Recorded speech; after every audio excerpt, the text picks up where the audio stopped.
What's up, guys? It's Tuesday, January 31st. It's 2:58 p.m. and this is Crypto Newsletter Round 2. We ain't done yet. You know how this channel goes. It's video after video after video. We're going to keep pressing it out. All right, let's dive into it.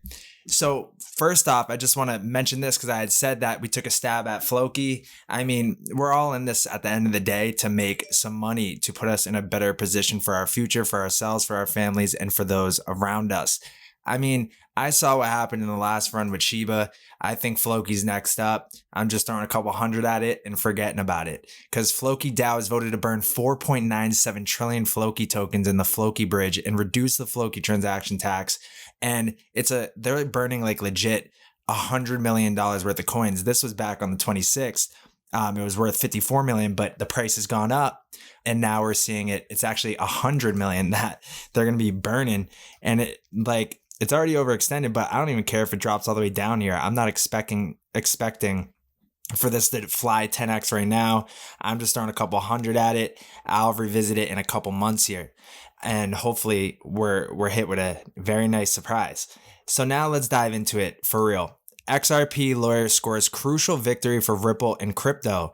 So damn, I should have popped out to this. Said what up to Deaton because it was in New Hampshire. So even though the legal battle between Ripple and the US SEC was not heard yesterday, Ripple XRP and the entire crypto industry won an important partial victory in its fight against SEC's overreaching regulation by enforcement, thanks to attorney John E. Deaton.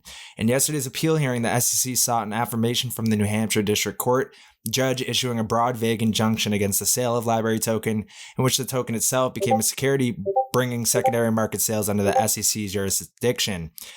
This could not only be disastrous for XRP sales on the secondary market, but for all cryptos except Bitcoin, which has already been declared a non-security by the SEC. In a recent video for Crypto Law TV, Deaton, who is also representing 75,000 XRP holders in the SEC versus Ripple case, covered what happened in the courtroom. We all know that the SEC likes to have maximum law enforcement capabilities available. That's why we got involved. He said, further reporting that the judge did a great thing. He basically looked over to the SEC and said, you agree with them? Everybody was imagining that. Do you agree with Deaton? This showed that the judge was willing to put his November 7, 2022 ruling into proper perspective. At that time, he granted summary judgment in favor of the SEC and classified every sale of the LBC token over a 6-year period as an investment contract without detailing the nature of the transactions. This opened the door for the SEC to move closer to its goal of getting legitimacy through a ruling to get the legitimacy of regulatory oversight of the secondary market as well. Yesterday, however, the judge made it clear that the ruling was being misinterpreted by SEC. The judge said that the SEC needs to commit to something and describe 2 examples. The judge explained one example in which Library sold its LBC token to an investment club that held it in cold storage or direct sale. The judge said that he considers this to be an offering of an unregistered security, and the SEC agreed. The second example he gave was a secondary market, Deaton reported. And then the judge said, but if Flipside sells it to someone else on the secondary market independent of Library, you have to agree that my order does not apply to this scenario. And that's the victory that we got. The SEC had to concede on it on the record in real time. Remarkably, the judge turned to Deaton afterward and told him, amicus, I'm going to make it clear that my order does not apply to secondary market sales. This is why the victory is crucial for Ripple and XRP. The judge committed that he would make clear in the final remedy that he's not ruling on the secondary market. The SEC has openly admitted in court that it does not consider secondary sales to be securities, and that's a huge partial victory for the entire crypto industry, but also Ripple, as Deaton further commented. This hearing today, if you think we're getting regulations by Congress soon, then the ruling is irrelevant because Congress will give us clarity. If we're not going to get any clarity from Congress, there's not going to be some regulation that says something that defines the security, then this hearing was extremely important. Shout out to New Hampshire. The judges know in New Hampshire what's good. At press time, the XRP stood at like 0.3955. Right now, it's over like 40 cents. I think it's over 41 cents right now as we speak. We had said, hey, if we pop back above 40 cents, it's game on. And it looks like that is the case. So SEC settles on security claim and Library case. Community calls it a big win for crypto. We had just covered that, so we can move on. Straight out of Ripple, Q4 2022 XRP Markets Report.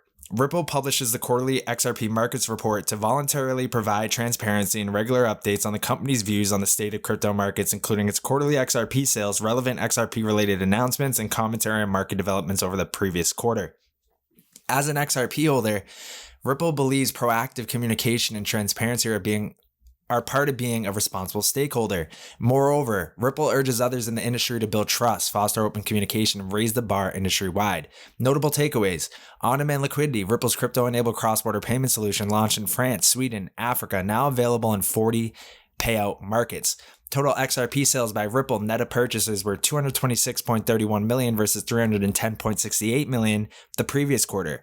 PureSys released the first phase, the EVM Ethereum virtual machine sidechain for the XRP ledger on DevNet, which allows DeFi applications like Uniswap, Aave, and Compound to easily launch on the XRPL. Huge. Crypto market summary. Q4 2022 was marked by immense headwinds for both crypto and the larger macro stage. Liquidity in crypto markets suffered due to the collapse of FTX, while risk assets broadly traded poorly due to continued global monetary tightening. While the outlook remains uncertain, the industry has entered a period of consolidation where companies that build solutions with real-world utility will gain the upper hand and thrive throughout the crypto winter. Many retail and institutional participants fled to self-custody via on-chain wallets during this period. Binance remained a large portion of the market by way of liquidity and volumes and faced several withdrawal cascades. Some accounts estimated this at 12 billion.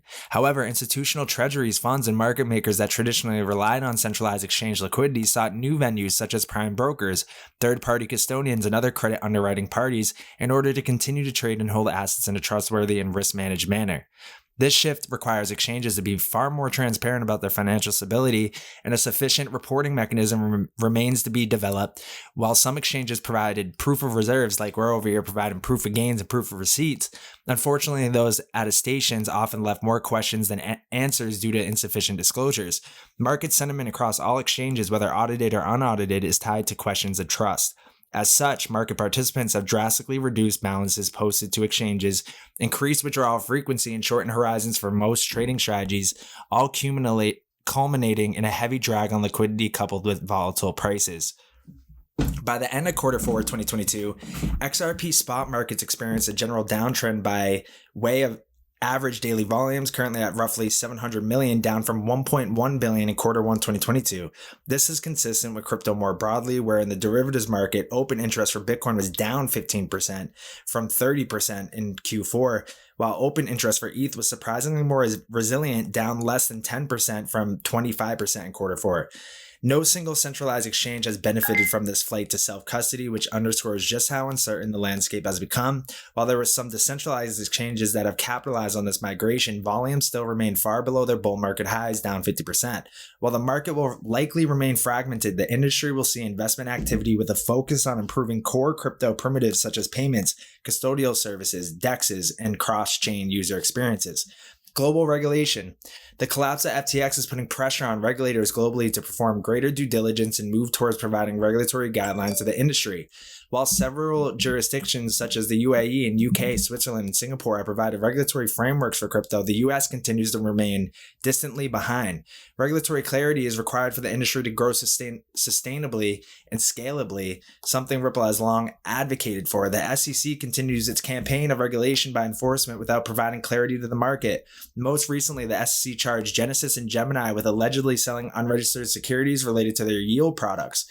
U.S. banking regulators issued warnings to banks that dealing with cryptos could expose them to risks such as contagion and fraud due to the lack of oversight and due diligence in the sector. Coinbase settled the case with the New York Department of Financial Services and agreed to pay a $50 million fine and invest another $50 million in its compliance efforts. In addition, the New York Attorney General filed a lawsuit against Alex Mashinsky, former CEO and co-founder of Celsius, for defrauding investors. Rightly so. In the EU, the final vote for the MiCA bill was postponed to April 2023. That's going on the summary of events. Let me just pop that in there. And Coinbase was granted approval by the Central Bank of Ireland to operate as a VASP, virtual asset service provider. Brazil President Bolsonaro signed into law the country's first crypto regulatory framework, and Hong Kong reaffirmed its pro-crypto stance as it aims to become a global crypto hub. Ripple released its UK policy white paper outlining its regulatory ambitions to propel the UK toward global crypto hub status by driving consumer protections, assessing crypto assets according to different risk profiles, and ultimately growing the industry in the UK. In 2023, stablecoin regulation will likely be top priority, and in the US, Ripple expects major bills from last term to be reintroduced as Congress seeks to impose tighter controls in the wake of FTX's demise. So, update on the SEC lawsuit against Ripple. On December 2nd, Ripple's reply brief in support of its motion for summary judgment, where the company asked the court to grant judgment in the company's favor, was made public. After 2 years of fighting this lawsuit on behalf of the entire crypto industry and American innovation, the case is fully briefed. Ripple's proud of its defense and feels more confident than ever as it awaits the judge's decision. Decision timing is in the judge's hands, but the company is hopeful to see a ruling in 2023, and here's hoping. XRPL on-chain activity, it's growing. We do see, despite a broader market slowdown, on-chain activity on the XRPL stayed relatively buoyant. As trading volumes across the broader market slowed, the number of transactions on the ledger increased by over 3 million, spurred primarily by NFT activity once the XLS 20 amendment passed on November 2nd, 2022. Although the number of transactions increased, XRP burn due to transaction fees declined by 33%, and the average cost of a transaction in USD remained virtually zero. During that same period of time, the average transaction fee on the Ethereum network's $2.75 and Bitcoin $1.23. XRPL interoperability. In Q4, Peersys announced the release of the first phase of the EVM Ethereum Virtual Machine sidechain for the XRPL on DevNet. This milestone means more developers can easily access the XRPL's feature set, such as its speed, sustainability, low-cost transactions, while being able to code Solidity-based smart contracts. Additionally, this opens the door for successful DeFi apps like Uniswap, Aave, and Compound to easily launch on the XRPL. Global growth of on-demand liquidity reached record highs. Ripple remains one of the few crypto firms well capitalized and ready to meet robust customer demand in 2023 head on by continuing to hire strategically, invest in attractive opportunities, and build a platform that can allow traditional institutions to access crypto innovation on the XRPL in a safe and secure fashion. Ripple wrapped up 2022 with the strongest year to date, focusing on crypto utility and scaling its ODL product. As RippleNet continues to grow despite a tumultuous market, Ripple experienced the highest amount of demand from both new and existing customers adopting ODL. Today, Ripple's crypto-powered payment solution is available on nearly 40 payout markets, up from just 3 in 2020. Last quarter, ODL was launched in France, Sweden, in partnership with payments providers Lemonway and Xbot, respectively, and in Africa via MFS Africa, a leading payments gateway in the region. Additionally, Ripple expanded its customer base to corporates that are looking to experience the benefits of crypto-enabled cross-border payments for their business. Ripple has processed nearly $30 billion worth of volume, 20 million transactions since RippleNet was first launched. In 2022, approximately 60% of those payments were sent through ODL, and then disciplined, responsible stakeholders, Q4 sales and purchases of XRP. So last quarter, total XRP sales by Ripple net purchases were 226.31 million versus 310.68 million in the previous quarter. Ripple has continued to sell XRP, but only in connection with on-demand liquidity transactions. So you can see that be the case here. And all ODL related sales are attributed to the growth and adoption of ODL. That's cool. Like, as long as it's contributing to the growth of the network, that's cool. Figures were compiled using the Crypto Compare API for daily top tier aggregate volumes, which reflects total XRP volumes in dollars by exchanges that Crypto Compare lists in the top tier. Ripple has been a buyer of XRP in the secondary market and expects to continue to undertake purchases as ODL continues to gain global momentum.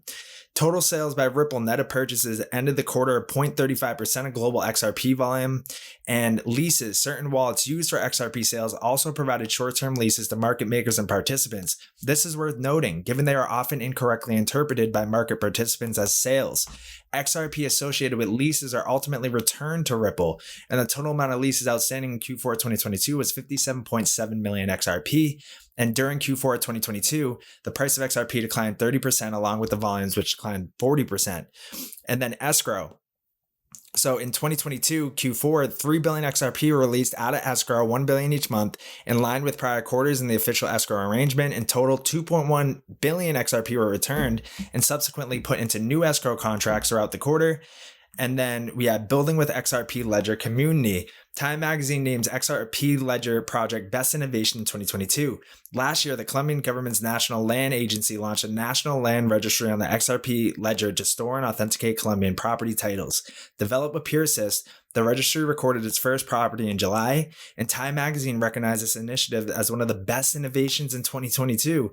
And this unique case for non-fungible tokens demonstrates the range of utility possible with XRPL. XLS20 is now enabled on the XRP Ledger because last quarter it went live on their mainnet, and it represents a considerable milestone for developers and builders utilizing the XRPL for their native NFT projects and apps, which can represent assets that are each unique along with operations to enumerate, transfer, and hold such tokens. XRPL-based NFTs were designed with efficiency in mind.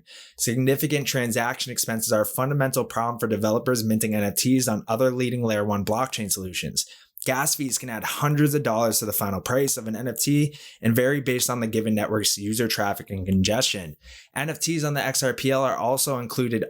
They have included automatic royalties, which standardize royalty enforcement as one of the benefits of the ledger's built-in DEX. For creators, NFT transfer fees provide them a share of the revenue when the NFT is bought and sold. They can also designate a third party who mints and sells the tokens on their behalf. Community projects like XDude, Pixelate, Rowboat Club, XTokenize, and XRP Junkies are proof of the excitement in NFT use cases made possible with the XRPL's low transaction costs and high transaction volume. Since going live, more than 800K NFTs have been minted, with 410.6K transacted, bridging XRP volume to 12.9 million. Huge market report. And I will say, Stargate's got to get their XRPL NFTs going before it hits 1 million NFTs that have been minted. We got to be in the top million. So if anybody is involved with, who's a graphic designer or has experience with the XRPL, hit me up. Come join the Discord. Shoot me a DM. Let's work. Let's talk. Let's get something going. Because if you didn't know already, Stargate has a token on the XRP ledger. It's called Star Chain. You can actually find it in Zum. I'm thinking about bringing that back. I had created that, launched it within a day back December 2021. Piece of cake. We already got a token on the XRPL. Now we need to get some NFTs on the XRPL and see how we can provide more utility and value to our ecosystem here. So I would love to get that going ASAP. So if anybody knows some connections we can get working, let me know and I'll get you a free NFT. So let's keep going to the next one. We got Bitcoin Suisse chairman says EU won't ban crypto, but it may seek to contain it. So the chairman of the Swiss crypto firm weighs in on why the bloc is likely to try to build a firewall around crypto rather than prohibit its use altogether. And if we go down, it means for every Bitcoin you hold for a client, you need to have 1 Bitcoin on top of that in equity. So, oh man, that's actually huge. If we really think about that for a sec, think about it. So say I'm an institution and somebody holds a Bitcoin with me. That institution needs to hold 2 Bitcoins for that 1 Bitcoin that they actually, need to account for. That just means that the supply is drying up, with more demand, it's like double the amount because these institutions would need to have double the amount of what they need to account for. Bullish to me, that's for sure. You cannot have it. Let's kind of read more of that. So it means for every Bitcoin you hold for a client, you need to have 1 Bitcoin on top of that in equity. It basically prohibits banking with Bitcoin. So what this means is that you cannot have a traditional bank account where the client just has a claim in Bitcoin. It would also mean that crypto would not be recognized as collateral, making it more difficult for a bank to issue a client a loan in the future. For example, doing so would only give banks a runway to store crypto for the clients. Nonetheless, lawmakers are unlikely to ban crypto outright. It's not compatible with liberal political order. He also said it's unlikely that lawmakers will take a laissez-faire approach and let the market work itself out because it would defeat their own purpose and make them obsolete. So I wonder if that's the case, though, if they actually would have to hold Bitcoin, so like the tangible Bitcoin on the books, or when they say you need to have 1 Bitcoin on top of that in equity, if that's just cash on top of it. Very interesting. So we'll have to see what pans out from that. Then we got this Hermes Meta Birkin NFT lawsuit begins with blow for creators. So our Meta Birkin NFTs copyright infringement or artistic expression, a lawsuit filed by a 186-year-old luxury fashion house may set precedent. Yeah, there's so much going on, man, when it comes to all this with NFTs, metaverse.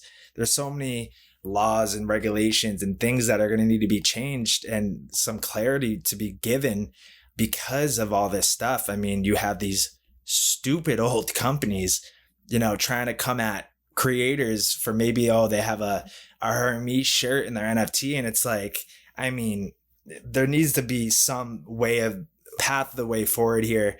It's going to get ridiculous if that's the case. I actually do have a story that I'll share along the line, but that's for another day. Kazakhstan looks to tighten rules for crypto exchanges after FTX collapse. We have the Astana Financial Services Authority is seeking market feedback on new rules targeting operational resilience and separation of customer assets.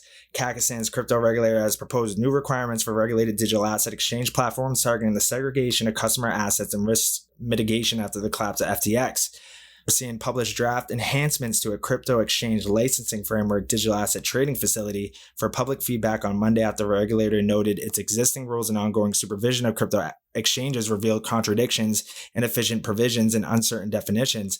So they're going to try to tailor that to what had happened. But the proposal is open to public comment through February 25th. The existing DATF regulatory regime requires AFSA to approve the crypto assets available for trading on licensed exchanges. A new measure proposes a criteria-based process that adds to a green list of approved tokens. Wonder if we can dig into that for a sec. Let's see if I can find anything on that. Maybe we can see what already has the green light. So I think this is actually a different, because this is AFSA is the Astana Financial Services Authority with this. Let's see if we can do this. Nope, nothing. So I'm going to keep moving then. Fed preview, Powell to trigger a healthy pullback in Bitcoin, experts say. Financial conditions have loosened to a point where the Fed chairman may detail the extent of easing is unwarranted. One observer said, warning of a pullback in risk assets. It's definitely on the line. We always see whipsaw action during the day of this. So I wouldn't be surprised to see some wicks on both sides, to the downside, to the upside. And then by the end of the day, I'm sure we're going to have the direction going forward. It will be once the dust settles. Usually, honestly, the past months here with the FOMC meetings have been crazy. It's definitely not the time to have high leverage FEMEX trades in, that's for sure. You're going to see down, up, and then ultimately back down, or up, down, then ultimately back up. It's crazy, the type of action during those days. So we're going to have to stay alert for that. Hong Kong to require stablecoin licensing as early as this year. Algorithmic stablecoins like Terra USD will not be accepted under the planned regulatory regime. Thank God. And we're going to see, stablecoin. That's like the narrative right now is all these countries, governments are trying to really hammer down on the stablecoin regulation frameworks. We'll also engage with stakeholders. We expect to implement the regulatory arrangements in 2023, 2024. Yeah, and that's expected. Then let's see. This Deca Bank selects Swiss crypto specialist Medico to steer digital asset offering. The bank has 360 billion euros in assets under management and is eyeing up crypto products for institutional clients. They're getting the institutions in first. That's what I've been seeing. And once they're ready to go, you're going to see it light up for retail all across the board. You got eBay wants NFTs to connect fans with sports stars. The company is working with Notable Live to bring limited edition NFTs and player merchandise to its platform. Not surprised. And to me, I'm looking at this, I'm like, well, makes sense because Amazon is about to come in huge with their Web3 game plan and roadmap in April here. And I wouldn't be surprised to see Amazon launch an NFT marketplace. If you're definitely seeing eBay trying to front run that. But yeah, I wouldn't be surprised if that's the case. Then Crypto 2023, a focus on the real world of utility. This is like 21 days ago. I did cover this already, so I'm going to skip it. We got Fed preview stock. Crypto rally relies on dovish Fed. Definitely, we'll have to see how that pans out. Then let's see this. Structured finance platform Intane opens tokenized marketplace for asset-backed securities. The marketplace will be built as an Avalanche subnet. I'm a fan of Avalanche, man, especially after hearing that they partnered with Amazon. And also this, the company's first platform, Intane Admin, facilitates the administration of over 5.5 billion assets, according to the press release. Intane was one of Wells Fargo's 2022 Innovation Challenge finalists, and they're building that on, what's it called? Avalanche. So they're composed of a group of validators, in this case, Avalanche validators that work together to reach consensus. And then you have right here, according to a report by Boston Consulting Group in Asia's private market exchange ADDX, the asset tokenization industry will expand to a 16.1 trillion business opportunity by 2030. I wouldn't be surprised to see it be more than that. And then, yep, we already know about Avalanche. Then a 105-year-old German bank readies to offer crypto services. German finance, so that's the Deca Bank. So they're 105 years old. They're stepping into the world of Web3. They see the writing on the wall. So that's more confirmation there. We have Muppets NFT trading cards are coming to light. We have Commissioner CFTC needs more dialogue with market participants to modernize regulation. It's important for us to know certain facts, information, and data about the company acquiring a registered market participant to avoid another FTX debacle. The CFTC wants to talk with any company that owns a crypto unit in the United States. It's important for us to have a relationship with the owner of any entity that is registered to operate in our markets. A culture of compliance often begins at the top. You have the culture is not solely part of what's happening in the subsidiary, but it's often influenced by what's happening in the parents. She pointed out that the CFTC's lacked the oversight power to investigate FTX, which was based in the Bahamas at the time. And then she pointed to Ledger X, a US regulated subsidiary, as one of the few units that survived the parent's collapse. In 2017, the New York-based firm applied to become registered derivatives clearinghouse, meaning it was under the agency's oversight and would need to comply with examinations and balance sheet verifications. Johnson said the issue at hand isn't a turf war, but more about a business choosing to be a part of a particular financial market ecosystem. It's important for us to know certain facts, information, and data about the company acquiring a registered market participant. Adding that the relationship between the two is a sacred tie, the CFTC needs to engage in dialogue with market participants to understand effectively how to modernize our regulation. That's a fact. We need to see it come in. JP Morgan, the biggest risk to the market is no recession at all in 2023.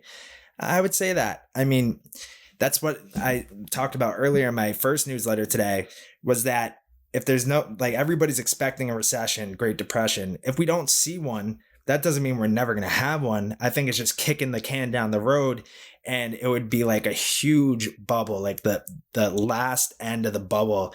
And it would be usually the last phase of a bubble is the biggest.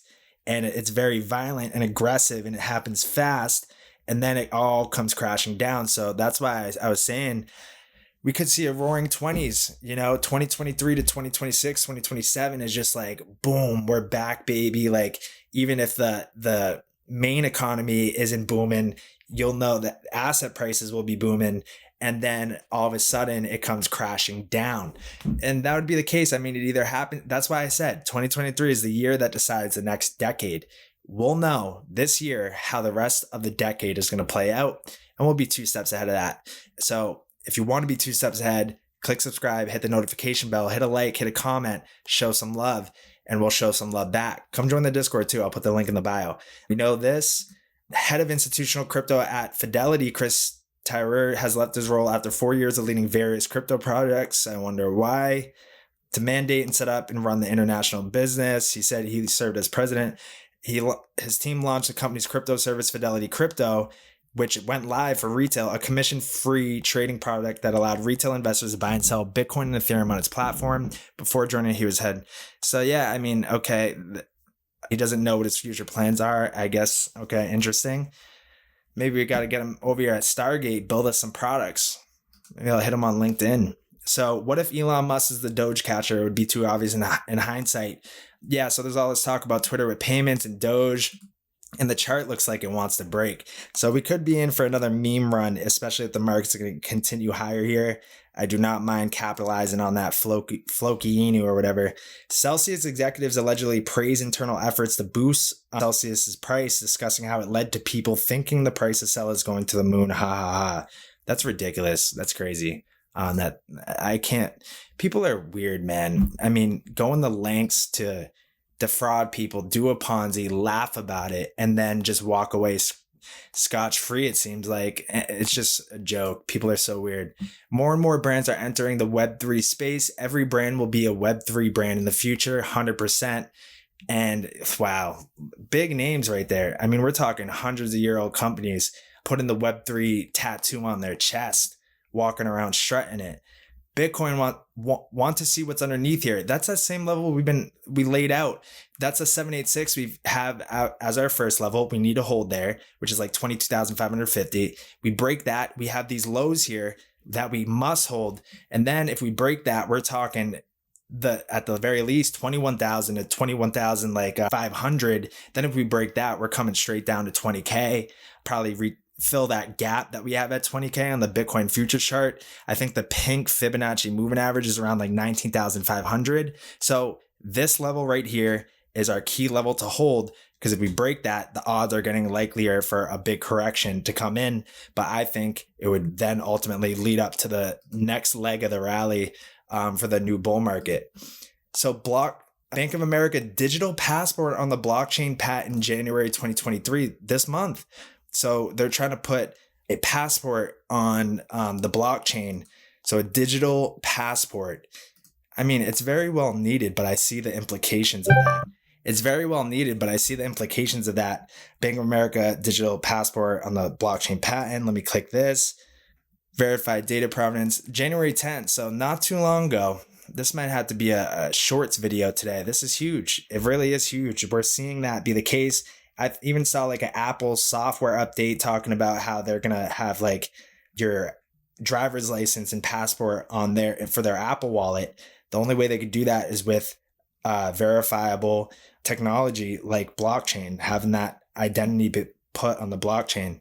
So yeah, we're seeing this all play out. They're building on the back end. Then once they're ready, they're going to implement it. If we own the tech that powers them, at the very least, that's a hedge for us, and then we can spread the light to try to, save people. Attorney Deaton brings a victory home for the entire crypto ecosystem. We've already saw and talked about that. Bitcoin and Lightning equals stellar. And I had a feeling about this. I was like, I saw this. US users of Strike can now send globally to send instant cheap remittances to loved ones in the Philippines. Strike launches instant cheap remittances for the Philippines using Bitcoin Lightning Network.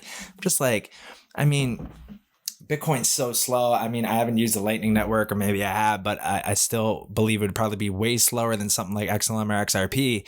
And I had a feeling that there may be some underlying ties to either one of those companies because of it. And I guess this person hasn't covered that. So Bitcoin Lightning equals stellar. You will start to see more articles / uses of Bitcoin's Lightning. But what folks aren't putting together is that they are speaking about stellar. If you click here, Lightning on stellar, technical spec and roadmap, March 19, 2018. How Lightning works. Lightning is a scaling solution for distributed payments network. Originally proposed for the Bitcoin blockchain, Lightning is designed to allow users to make off-chain payments through routers and hubs. You know what? I'm going to stop this video right here, because this is going to be a part of my deep dive that I'm doing for our VIP White Glove members, because this actually ties into the undercover gems that I found. And this is actually one of the connections that I was missing and the keys to the puzzle. So I'm going to save that for the premium deep dive today. So I'm going to end it off right here. It's 3:33 p.m. Tuesday, January 31st. Come join the Discord if you haven't already. When you get in there, say what up. I'll say what up too, and I'll see you guys in the next video.